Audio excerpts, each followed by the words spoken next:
नाम सप्ताह, त्या सप्ताहातील 6व्या दिवसाची कीर्तन रूपी सेवा माझ्यासारख्या छोट्या पामराकडे आली. हे माझं परम भाग्य.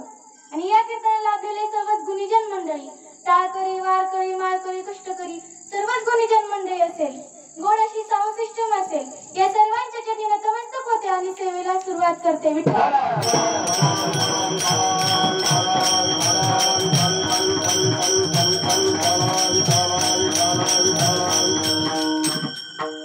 तर झालं काय, चंद्रभागेच्या तीरावर सगळे संतजन गोळा झाले. संत मंडळी चर्चा करीत होते.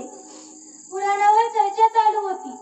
चर्चा अशी चालू होती की वाल्मिक ऋषींनी शतकोटी श्लोकांमध्ये रामायण लिहिलं आणि एवढा मोठा ग्रंथकार होणार नाही असं बोलत असताना, म्हणजे चर्चा चालू असताना संत श्री नामदेव महाराज तेथे होते. त्यांनी ते ऐकले. त्यांना राग आला. महाराज प्रमाण सांगतात, चंद्रभागे तिरी आई